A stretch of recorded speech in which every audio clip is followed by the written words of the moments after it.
Wo vom Anna Bergmann schaut ins weite Land. Witam Was z Roztomili, z Ornontowic, a tak naprawdę jeszcze nie z Ornontowic, ino z Bujakowa, ale tam już za chwilę będą Ornontowice. A czemu tu? Może chciał pokazać ten landschaft Ornontowic. Tu widzicie szachty, gruby budryk. Za chwilę tam będziemy. No i niestety jeszcze nie ma z nami Kefera Jeniu Beetle, ale to, że już duplikował w poprzednim tajliku. Czemu tak jest zepsuty. Mam nadzieję, że już w następnym będzie wszystko dobrze. A tu na chwilę jeszcze szkoda, że nie możecie tego powojnać, tym bujaków, ta woń górnośląskiej wsi. Bujakowie będziemy za pora tajlików, jak będę gadał o Mikołowie, no to też tu przyjadymy. A teroski, to co widzicie, kierunek na gruba Budryk, Ornontowice. Ornontowice to 6-tysięczna wieś gminna w Krysie Mikołowskim od 1999 roku. Miejscowość po raz pierwszy wspomniana jest w dokumencie w 1305 roku jako Renoltowic. 30 lat nieskórzej była tutaj już parafia, a w 1634 założono warzelnia soli, a w 1680 szula. Kiedy wieś Ornontowic trafiła do Polski w 1922 roku, to znalazła się w Krysie Pszczyńskim w ramach autonomicznego województwa śląskiego, pamiętajmy. Po II wojnie w Krysie Tyskim, a od 1960 w Rybnickim. Gmina Ornontowice stworzono w 1973 roku. Składały się na nią wsie Ornontowice, Bujaków i Dębieńsko. W 1977 stworzono nową gminę Gierałtowice, w której znalazły się Ornontowice obok wsiów Bujaków, Chudów, Gierałtowice, Paniówki i Przyszowice. Dzięki inicjatywie mieszkańców od 1991 roku Ornontowice stały się samodzielną gminą. Są my przed grubą Budryk w Ornontowicach. Gruba zaczęli budować w 1979 roku, ale dopiero w 1994 roku zaczęto tu fedrowanie. To jedna z najmłodszych grubów na Śląsku, no i w Polsce. Też tu się znajduje najgłębszy szacht. Akurat nie te, bo to szacht Chudów, no to tak jak myślę, tam kaś we Chudowie, bo tam też są te pola grubskie i on ma 1290 metrów. A tu widzimy te szachty takie, jeden tam troszkę, tam drugi szacht. Co jeszcze Roztomili mogę wam powiedzieć? To nie była pierwsza gruba, bo w 1798 roku pierwej była tu gruba, która mianowała się Leopold. Jeszcze jedna sprawa, Roztomili. Budryk. Czemu takie miano? No, od profesora Witolda Budryka. Ale ja się pytam, czemu nie od jakiegoś Ślązoka, ino od Gorola, od Poloka, który urodził się w Białymstoku, a żył w Krakowie i tam umrzył. Ja się domagam, by miana tych grubów było od śląskich znakomitych personów. To samo ze grubą Bolesław Śmiały. No, czemu Bolesław Śmiały? A nie było można zamianować jakiegoś księcia śląskiego, Henryka Brodatego, Beispiel. No, tak to wygląda. Polonizacją wszędzie.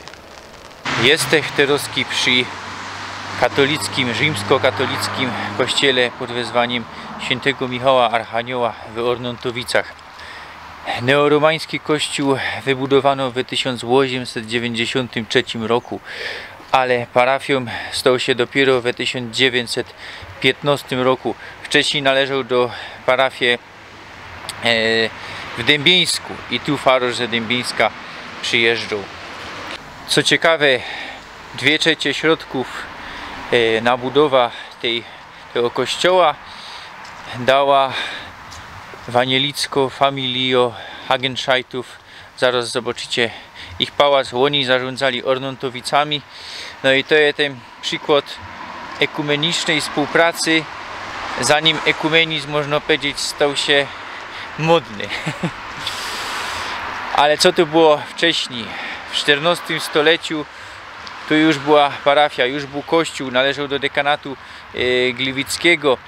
Nieskorzej przeszł w ręce wanielików po reformacji i wiemy, że w XVI stuleciu był tu drzewiany kościół, który podupadł i wyburzono go w 1892, no i na jego miejscu rok po tym stanął ten kościół, ta świątynia.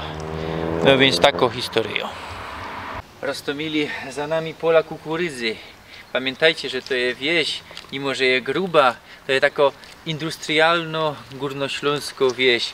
Tu jest zajezdnia autobusowa, cmentarz, no i jakiś pawilon handlowy, a my teraz idziemy do parku i do pałacu Hagenscheidtów.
Są my teraz roztomili przed pałacem Hagenscheidtów, ale on jest w rękach prywatnych i niestety nie można wleźć, nawet oficjalnie nie można fotografować, kamerować i tak to widzicie je, a pałac pochodzi z 1901 roku, wtedy został ukończony, pod koniec XIX stulecia zaczęli go budować, nosi cechy, jakoś taka ostrość słabo, nie wiem, teraz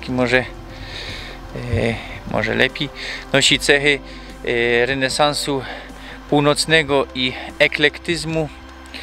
No i do 1945 roku była tu familia Hagenscheidtów, a nieskorzy szkoła rolnicza i internat, na teraz widzicie w rękach prywatnych, jak to wygląda. Za chwilę wam opowiem o tej słynnej familii Hagenscheidtów.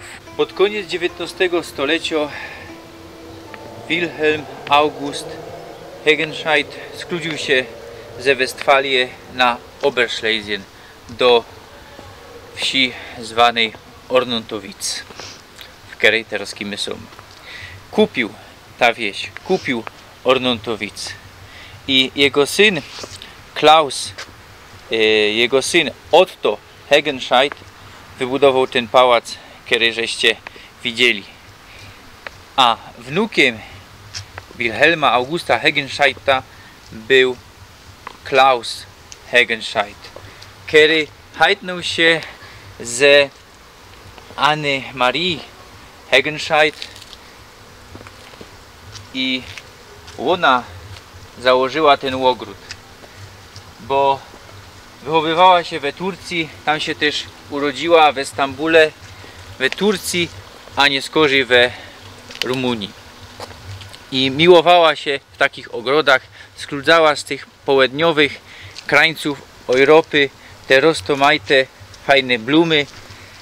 Fez była rada też rozum.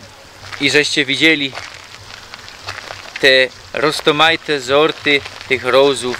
Ona to wszystko założyła. Anne-Marie Hegenscheidt. Hegenscheidtowie do 45 roku nie przeżyli. Klaus Hegenscheidt umrzył w 45 w maju, zanim skończyła się wojaczka. Ale Anne-Marie Hegenscheidt citła stąd, zanim weszły tu Sowiety, i umrzyła we Niemcach chyba w 98 roku, mając bodaj 91 lat. Oni tu dbali o miejscowych Ślązoków. Hegenscheidtowie.